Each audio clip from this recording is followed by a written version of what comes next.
तो अभी सुबह के 11:30 बज रहे थे और आज भी उठने में काफी लेट हो गया था और इसकी वजह सिर्फ एक थी, डीमन स्लेयर के सारे सीजन देख लिए, साथ में काफी जोरों की भूख भी लग रही थी। तो मैं फटाफट उठा, जल्दी से जाके नाश्ता वगैरह कर लिया और सीधे अपने लिविंग रूम में आके अपना फोन चेक करने लगा। ट्रांसपोर्ट के बिजनेस से रिलेटेड मुझे काफी सारे ऑर्डर्स आए थे और ऐसा लग रहा था कि मुझे नए ट्रक्स और नए ड्राइवर को हायर करना पड़ेगा। और मेरी वर्कशॉप वो तो काफी बढ़िया चल रही है। पिछली बार जो मैंने उसे रिस्टोर किया तो उसकी वजह से कस्टमर आने दुगने हो गए, तो मैंने सोचा कि अपनी वर्कशॉप का एक चक्कर लगा के आ जाओ। वर्कशॉप में जाने के बाद मुझे अपने पुरानी S11 क्लासिक को रिस्टोर भी करवाना है क्योंकि वो जल परी की वजह से बर्बाद हो गई थी। लेकिन तब तक मैं जब्बार की स्कॉर्पियो एन यूज कर रहा हूँ। मैंने इसका कलर और नंबर प्लेट दोनों चेंज कर लिया है ताकि जब्बार इसे पहचान न सके। लेकिन गैरेज में पहुंचने के बाद पता चला कि इस पे थोड़ी गंदगी लगी हुई है, तो मैं सोचा कि इसे बाहर निकाल के अच्छे से धो लेता हूँ और बाद में फिर आराम से वर्कशॉप चले जाएंगे। तो मैं फटाफट गाड़ी में बैठता हूँ, उसे स्टार्ट करता हूँ और मेरे को स्कॉर्पियो एन की आवाज बहुत अच्छी लगती है। अब मैंने गाड़ी को रिवर्स गियर में डाला और आहिस्ता आहिस्ता पीछे लेने लगा। अब जब मैं अपने स्कॉर्पियो को आराम से रिवर्स कर रहा था तब एक लड़का मेरे गैरेज के सामने से रोड क्रॉस कर रहा था और इतने में एक्सेलरेटर से मेरा पैर फिसल जाता है, वो बंदा मेरी गाड़ी के नीचे हो जाता है और ये मेरे से बहुत बड़ी गलती हो गई थी। मैं फटाफट अपनी गाड़ी सुधारता हूँ और जल्दी से गाड़ी के पीछे जाता हूँ उस बंदे को चेक करने के लिए। और जब मैं अपने गाड़ी के टायर्स के नीचे देखता हूँ तो मेरे होश उड़ जाते हैं। वो बंदा मेरी गाड़ी के नीचे कुचल गया था और उसको देख के ऐसा मालूम पड़ रहा था कि अब वो इस दुनिया में नहीं रहा। पहले तो मुझे विश्वास नहीं हुआ कि मैंने ये क्या कर दिया, लेकिन उस बंदे की लाश मेरी गाड़ी के नीचे पड़ी थी और इससे पहले कि मैं सोच पाता कि मैं इस मुसीबत से बाहर कैसे निकलूं, देखते ही देखते वहाँ में भीड़ जमा होने शुरू हो गई थी।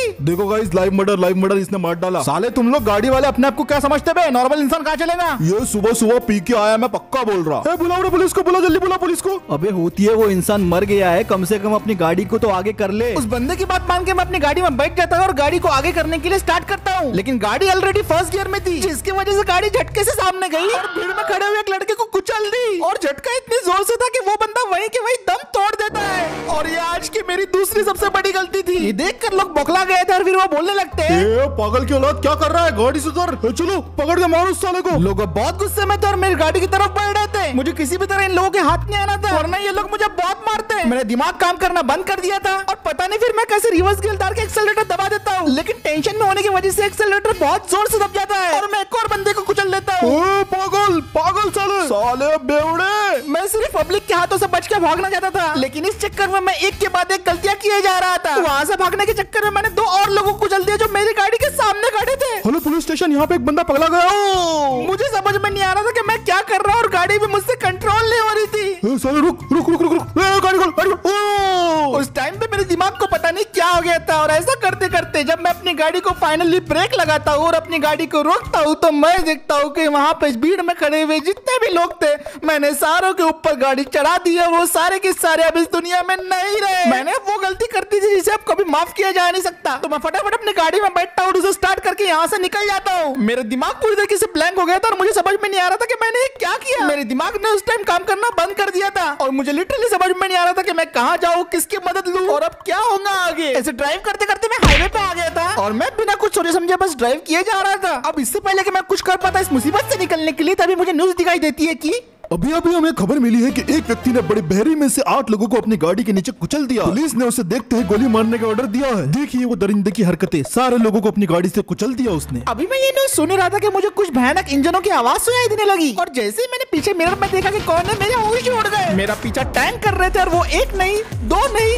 3 नहीं बल्कि पूरे 5 टैंक मेरे पीछे पड़े हुए थे। मुझे ये तो समझ में आ गया था कि मैं मोस्ट वांटेड हूँ, लेकिन इतना भी नहीं कि भाई मुझे रोकने के लिए इतने सारे टैंक मेरे पीछे पड़ जाए। वो सारे के सारे टैंक सब मेरा पीछा करना शुरू कर दिए थे और सबसे पहले एक हेवी ड्यूटी आर्मर टैंक मेरे बिल्कुल साइड में आ गया। वो बिल्कुल मेरे बराबर में चल रहा था, लेकिन मैं अच्छी तरीके से जानता था कि वो मुझे बम्प करने वाला है और जैसे ही उसने मुझे बम्प किया मैंने अपनी गाड़ी को फटक से कंट्रोल कर लिया और उस टैंक का वार मेरे ऊपर काम नहीं आया, लेकिन अब दूसरा टैंक मेरे पीछे पड़ गया था। ये टैंक काफी तेज रफ्तार से आया और मुझे बहुत जोर की टक्कर मार दी। मेरी स्कॉर्पियो आउट ऑफ कंट्रोल होने ही वाली थी, लेकिन मैंने अपनी गाड़ी को किसी तरह वापस अपने कंट्रोल में ला लिया और अपनी जान बचा के भागने लगा। अब भले ये टैंक्स कई ज्यादा पावरफुल और मेरा पीछा आसानी से नहीं छोड़ेंगे, लेकिन मैं भी इन टैंक्स के अटैक्स और स्ट्रेटेजी के बारे में सब कुछ जानता हूँ। टैंक मुझे बार बार बम्प किया जा रहा था। कई बार मेरे स्कॉर्पियो ने अपना कंट्रोल खो दिया था, लेकिन इसी तरीके से मैं अपने गाड़ी का कंट्रोल वापस गेन कर लेता हूँ। इस चेस को शुरू हुए आधे घंटे से ज्यादा हो गया था और अब हम लोग हाईवे की तरफ आ गए थे। अब मैं किसी तरह इन टैंक से अपनी जान बचा के भाग रहा था और ये सुपर फास्ट टैंक तो मेरे पीछे हाथ धो के पड़ गया था। पहले तो मुझे लग रहा था कि ये लोग मुझे पकड़ के जेल में डाल देंगे, लेकिन इनकी हरकतें देख के लग रहा है कि ये तो मुझे मारने आए हैं। 2 टैंक मिलके मुझे घेरने लगते हैं और मेरी गाड़ी को पूरी तरीके से क्रश करना शुरू कर देते हैं। मेरी स्कॉर्पियो पूरी तरीके से दोनों टैंक्स के बीच में जाम हो गई थी और फुल एक्सेलरेटर देने के बाद भी गाड़ी टच से मस नहीं हो रही रही थी, और तभी पीछे से अल्ट्रा सुपर टैंक मेरी तरफ आने लगता है और वो सीधे अपने तोप का निशाना मेरी तरफ लगाना शुरू कर देता है। और इससे पहले कि मैं कुछ समझ पाता बिल्कुल वो मेरे सामने फायर कर देता है।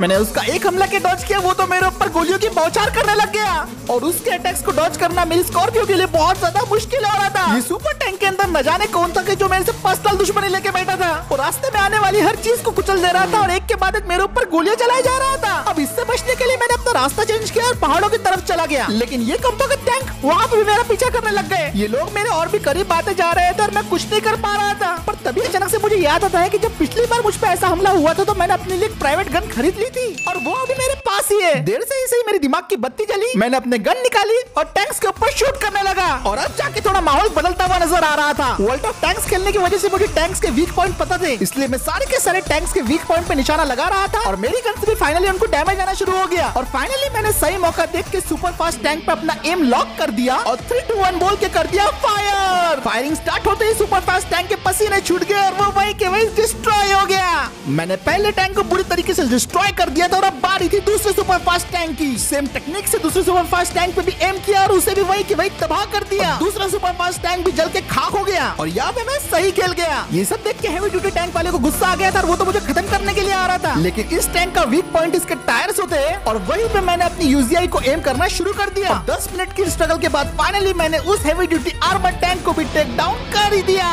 मैंने एक एक करके लगातार तीनों का टेक डाउन कर दिया था और अब लोग मुझसे पंगा लेने से पहले 100 बार सोचेंगे। मेरा रास्ता पूरी तरीके से क्लियर हो चुका था और वो ब्लैक कलर का सुपर टैंक मुझसे डर के ऑलरेडी भाग चुका था। अब फाइनली मैं खतरे की घंटी से बाहर था, लेकिन मेरा दिल कर रहा था कि मैंने जो जो अभी गुनाह किए हैं वो सारी बात जाके मैं पुलिस को बता दूं और सरेंडर कर दूं। लेकिन तभी अल्ट्रा सुपर टैंक मेरे पीछे फिर से आ जाता है और उसे मेरे इतने करीब देख के मैं समझ गया था कि अब तो कुछ बुरा ही होगा। वो मेरे ऊपर फायर कर देता है और मेरी गाड़ी ब्लास्ट हो जाती है। गाड़ी धू धू करके जलने लगी थी और इससे पहले कि मैं भी जल जाता मैं अपनी गाड़ी से छलांग लगा देता हूँ, लेकिन मैं बहुत जोर से जमीन पर जाके गिरता हूँ और फिर वो सुपर टैंक आके भी रुक जाता है। थोड़ी देर के लिए तो मैं बेहोश हो गया था, लेकिन आंखें खुलने के बाद मुझे पता चलता है कि स्कॉर्पियो तो बुरी तरीके से जल चुकी है और मैं स्कॉर्पियो के सहारे बस लेटा था इस उम्मीद में कि भाई अब मेरा क्या होगा। तभी उतने में ही मेरी नजर जाती है सुपर टैंक की तरफ से और मैं देखता हूँ कि उसका गेट ओपन हो रहा है और उसका गेट ओपन होने के बाद जो शख्स बाहर आता है वो था जब्बार। मैं उसे देख के बुरी तरीके से हिल गया था और फिर वो मुझे बोलने लगता है,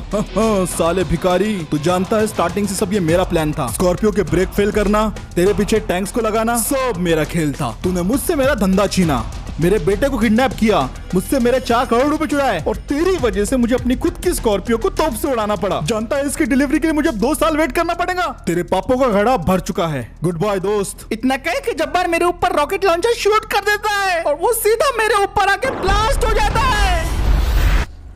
लेकिन तभी इतने में मेरी आंख खुल जाती है। मैं तुरंत अपनी गाड़ी से बाहर निकलता हूँ और मैं बुरी तरीके से कंफ्यूज था। मैं देखता हूँ कि अभी तक मैं अपने गैरेज में हूँ और सब कुछ नॉर्मल है। मेरी स्कॉर्पियो ने अपने गैरेज में खड़ी हुई है और ना ही मेरे पीछे कोई टैंक लगा हुआ है और ना ही मैंने किसी को मर्डर किया है। तो मेरे दिमाग में भी चल रहा था कि जो मैंने अभी सब देखा वो क्या था। मुझे लिटरली कुछ भी समझ में नहीं आ रहा था। तो मैं गैरेज से बाहर निकलता हूँ, जैसे मैं गैरेज के बाहर निकलता हूँ मुझे वही लड़का दिखाई देता है। Hey dude, it's deja vu, deja vu, deja vu। वो लड़का जिस पे मैंने सपने में गाड़ी चला दी थी वो जिंदा था और सब कुछ नॉर्मल था। और अब मुझे ऐसा लग रहा है कि स्कॉर्पियो में बैठने बराबर ही मुझे झपकी लग गई थी और मैंने जो कुछ भी देखा शायद वो एक बुरा सपना या फिर कुछ और था। लेकिन ये सब देखने के बाद मैं स्कॉर्पियो कभी नहीं चलाने वाला। मैं जब्बार की स्कॉर्पियो वापस कर दूंगा और अगले एपिसोड में अपनी स्कॉर्पियो S11 क्लासिक को रिस्टोर करूंगा। तो अगर आपको ये वीडियो पसंद आया है तो लाइक, शेयर और सब्सक्राइब जरूर कर देना। इस वीडियो पे 12,000 लाइक होते ही जल्दी नेक्स्ट वीडियो आ जाएगा। और आज जो मेरे साथ हुआ, क्या वो एक सपना था या फिर वो हकीकत बन सकती थी अगर मैं स्कॉर्पियो को ड्राइव करके निकल जाता?